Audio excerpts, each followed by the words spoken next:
नमस्कार। मार्केट में एक और बड़ा आईपीओ दस्तक दे रहा है और आज हम इसी को जरा बारीकी से समझने वाले हैं। जी हाँ, बात हो रही है ICICI prudential asset management company के आईपीओ की।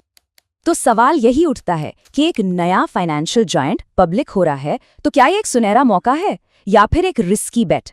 यही वो बड़ा सवाल है जिसके इर्द गिर्द हमारी आज की पूरी बातचीत रहेगी। चलिए इसके हर पहलू को समझने की कोशिश करते हैं। अच्छा, अब इसके प्रोज एंड कॉन्स में जाने से पहले ये समझना बहुत जरूरी है कि आखिर ये कंपनी करती क्या है, मतलब इसका बिजनेस मॉडल क्या है। तो देखिए, एक एसेट मैनेजमेंट कंपनी या एएमसी एक ऐसी फर्म होती है जो कई लोगों से पैसा इकट्ठा करके उसे स्टॉक्स और बॉन्ड्स जैसी अलग अलग जगहों पर इन्वेस्ट करती है। बिल्कुल सीधे साधे शब्दों में कहें तो ये दूसरों का पैसा मैनेज करती है। और ये कोई छोटी मोटी एएमसी नहीं है। आईसीआईसीआई प्रूडेंशियल भारत की सबसे बड़ी एक्टिव म्यूचुअल फंड एएमसी है। मतलब साइज के मामले में ये अपने फील्ड की, जिसे कहते हैं ना, सबसे बड़ी खिलाड़ी है। 13.3% ये आंकड़ा इनकी मार्केट पर पकड़ को दिखाता है। सोचिए, पूरे एक्टिव म्यूचुअल फंड स्पेस में इनकी अकेले की हिस्सेदारी 13.3% है। ये वाकई में इन्हें एक बहुत बड़ा लीडर बनाता है। तो ठीक है, अब जरा गहराई से समझते हैं कि वो कौन सी बातें हैं जो इस आईपीओ को इतना आकर्षक बना रही हैं। मतलब इसका बुल केस क्या है, वो क्या वजह हैं जो इसके पक्ष में जाती हैं। तो मोटी मोटी 3 बातें हैं जो इस कंपनी की सबसे बड़ी ताकत हैं। पहली, जैसा हमने अभी देखा, मार्केट में इनकी लीडरशिप। दूसरी, इनकी जबरदस्त प्रॉफिटेबिलिटी। और तीसरी, इनका बहुत बहुत बड़ा रिटेल इन्वेस्टर बेस। अब जब मुनाफे की बात आई है तो ये देखिए, ये आंकड़ा सच में कमाल का है। ये कंपनी अकेले ही पूरी इंडस्ट्री के ऑपरेटिंग प्रॉफिट का 20% कमाती है। 20%! यही बात इसे इंडिया की सबसे ज्यादा प्रॉफिटेबल एएमसी बनाती है।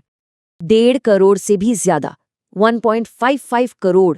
ये सिर्फ एक नंबर नहीं है, ये सितंबर 2025 तक आईसीआईसीआई प्रूडेंशियल से जुड़े इन्वेस्टर्स की तादाद है।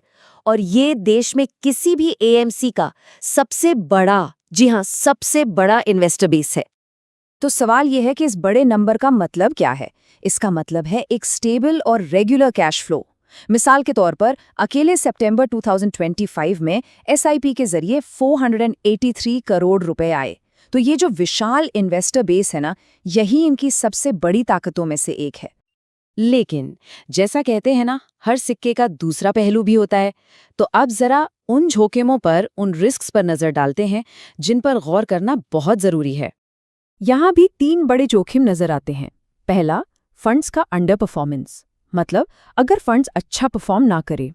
दूसरा, मार्केट पे बहुत ज्यादा डिपेंडेंसी।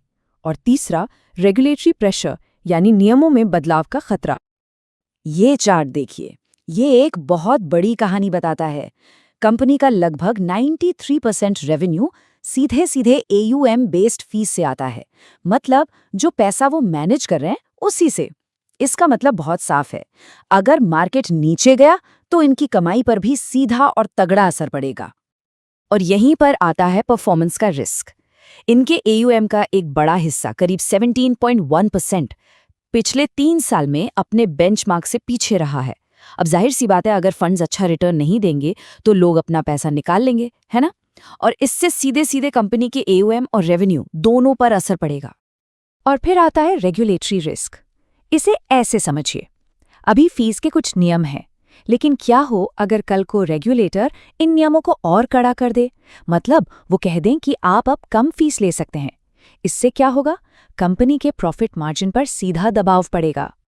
तो चलिए, अब हमने बुल केस भी देख लिया और बेयर केस भी, यानी कि मजबूतियां भी और जोखिम भी।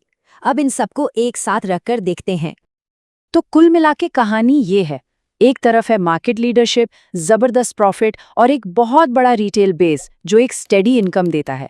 वहीं दूसरी तरफ फंड्स का अंडर परफॉर्मेंस एक चिंता है, मार्केट के उतार चढ़ाव पर बहुत ज्यादा निर्भरता है और रेगुलेटरी बदलाव का खतरा भी सिर पर मंडरा रहा है। तो अब जब सारे फैक्ट्स सामने हैं तो सवाल यही है, अप्लाई करना है या इससे दूर रहना है? कंपनी की ताकत और कमजोरियां दोनों अब सबके सामने हैं। आखिर में ये फैसला हर किसी को अपनी रिस्क लेने की क्षमता और इन्वेस्टमेंट स्ट्रैटेजी के हिसाब से ही करना होगा। अगर वीडियो उपयोगी लगा हो तो इसे लाइक करें और चैनल फिनटेक इन्वेस्टर्स को सब्सक्राइब करना ना भूले। आपका एक क्लिक हमें और बेहतर कंटेंट बनाने में मदद करता है।